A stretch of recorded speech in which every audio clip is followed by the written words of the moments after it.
Mr. Universe in history. He made his way to this country bearing only a gym bag and an American dream even more expansive than his magnificent physique. Within 10 years, he popularized a sport that was previously the subject of ridicule and captured the heart of a daughter of the Kennedy clan, America's version of royalty. He built a multi-million-dollar business empire, took first place as the biggest box office star in the world, and even headed up the President's Council on Physical Fitness. Making the most of his considerable brains and brawn, Arnold Schwarzenegger has become more than a star. He is an icon, and he is living the ultimate American dream.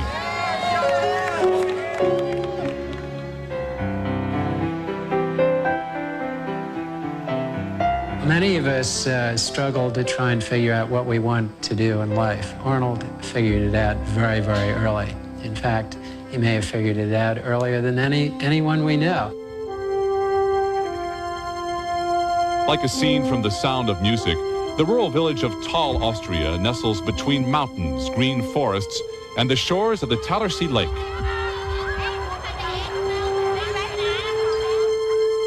Arnold Schwarzenegger was born here in 1947, the second son of Aurelia and Gustav Schwarzenegger.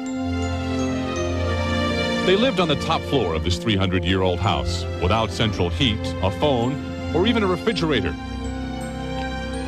When they weren't doing household chores or attending the nearby Hans Gross School, Arnold and his older brother, Meinhard, loved the outdoors, going hiking in the nearby woods and spending winters skating on the Talersee, where their father, the Austrian ice curling champion, taught them both to play. Although Arnold's parents were always attentive and involved in their sons' lives, Gustav Schwarzenegger, Thal's chief of police, was a perfectionist and a strict disciplinarian, expecting only the highest levels of performance from his sons. An avid sportsman himself, Gustav actively encouraged both boys in athletic competition, although often favoring his older son over Arnold. I guess what he had to overcome is that his older brother was the brother who got everything, the attention, and whatever he did, he was allowed to do. And with him, his parents were much more strict. And so maybe he wanted to prove, this is very elementary in his life, I guess, that he is very, very good. By his early teens, Arnold was already a talented team athlete, primarily in soccer. But in group sports, he found something lacking. Perhaps the personal recognition he was craving at home. On the day his soccer coach brought the team to a local gym for a workout, Arnold watched the handful of dedicated bodybuilders there with awe. Something inside him just clicked. Hearing the rhythmic clank of metal against metal, he picked up his first barbell, and he knew he had found his passion.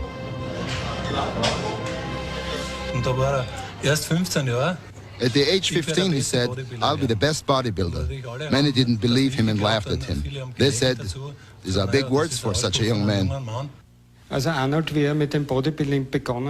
When he just started, we never thought he could be a famous bodybuilder. He had a low pain tolerance, but then his muscle mass started to expand greatly. This was a great stimulant. He started to work harder, and he said that he had to overcome the pain. He had to substitute the feeling of pain with feeling of pleasure.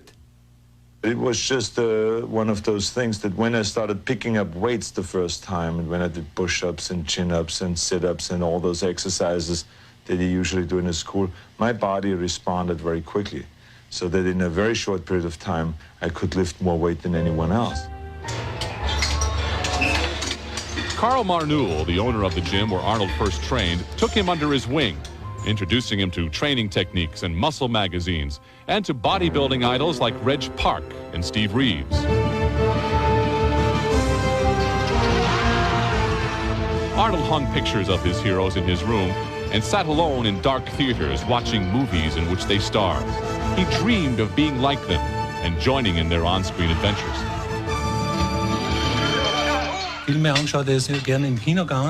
He always liked to see movies. He went to the theaters a lot, and he always said that after he made it as a bodybuilder, he would go on to become an actor. He always thought ahead, and to him, America was the country in which bodybuilding, especially in that time, had the best chance as a sport. 6 days a week, Arnold would walk or bike the 8 miles from Thal to nearby Graz and work out for hours, sometimes collapsing on the floor. Once, he even broke a window in the gym to be able to train on a Sunday.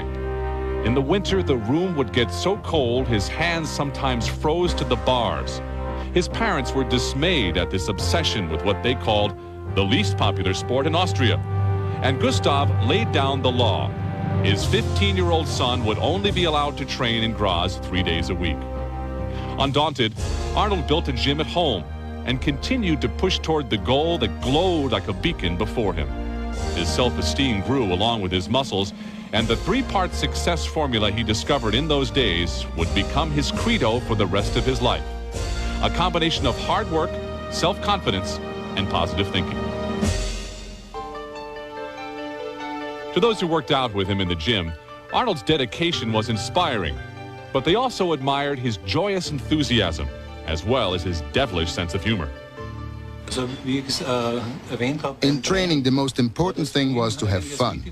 That was the most important thing to him, that he laughed and others laughed. That was his trademark laugh, with his big white mouth.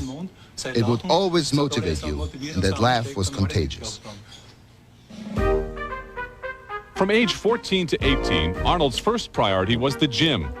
Then in 1965, he entered the Austrian army for his 1-year compulsory service. His parents sighed with relief.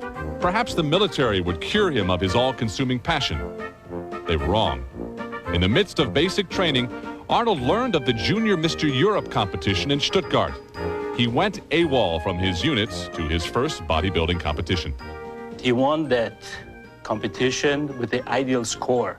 At that time, 300 points. Never before anybody has reached that ideal score. I saw the fire burning. I saw it in front of me. Clutching his trophy, Arnold tried to sneak back into camp. He was promptly arrested and thrown in jail for 7 days. But when news of his victory reached his superiors, they made him the company hero and even ordered him to keep training. By the end of his service, he had gone from 200 to 225 pounds of muscle, and he was ready to prepare for serious international competition. Our biography of Arnold Schwarzenegger will continue here on A&E. When 19-year-old Arnold Schwarzenegger arrived in Munich in 1966, he was a small-town boy overwhelmed by the bustling city. Accepting an invitation to train at Putziger's gym, he rented a shabby room and split his time between managing the health club and his grueling workouts. By the time he entered and won the 1966 Mr. Europe contest, he was already a bodybuilding legend throughout Austria and Germany. Arnold knew he was a champ.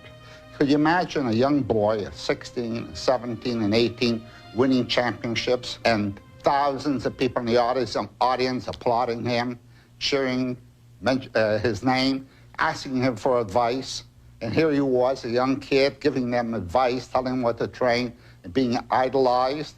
It's inevitable that he should feel so much confidence within himself. And this confidence just poured out of him. It was Arnold's unshakable confidence that drew him to London in September of 1966 to compete for the coveted Mr. Universe title. The 19-year-old wonder took his place among the most acclaimed bodybuilders in the world and amazingly won second prize. He returned to Munich better aware of his weaknesses and more determined than ever to take the title for himself the next year. I had a very clear vision in front of me to win the Mr. Universe title. And that vision brought me so much joy and so much, there was so much excitement there that every time I went to the gym and trained in a gymnasium, it was like, in my mind, to get a step closer to this score. So I couldn't wait to go to the gym. I couldn't wait to do another sit-up, another repetition of bench press or squats or whatever the exercise was, because I knew each poundage that I lifted took me a step closer to this score. Arnold looked in the mirror and he saw what could be done with his body, and he would meticulously shape it, very much like a sculptor might a piece of marble. 1967 was a whirlwind for the ambitious young man who managed to scrape together enough money to buy the gym for himself. He was invited to give exhibitions throughout Europe, and for the first time in his life, he had fans clamoring for autographs. When he finally returned to London for his second amateur Mr. Universe contest, he already knew he was a winner. At the age of 20, he became the youngest Mr. Universe in history. It was purely his charisma. When he used to get on stage, that was dominant. It was an immediate interaction between him and the audience. It was right there. It was like, hey, I'm Arnold and I am the winner. And the other athletes, his rivals, were automatically broken. He was mentally so strong that he automatically demotivated them. He was like, what are you even doing here? You're already second. In 1968, Schwarzenegger won the professional Mr. Universe title, which attracted the attention of Joe Weider, king of the bodybuilding publishing empire. Weider invited him to compete in America. Arnold first set foot on the land of his boyhood dreams carrying a gym bag and barely speaking English. Still, he was cocky and ready to take his first American Mr. Universe contest by storm. But when he stepped on the stage in Miami, he was stunned to see the condition of the other competitors. The Americans were leaner, tanner, better defined, and more graceful than the 250-pound Austrian oak.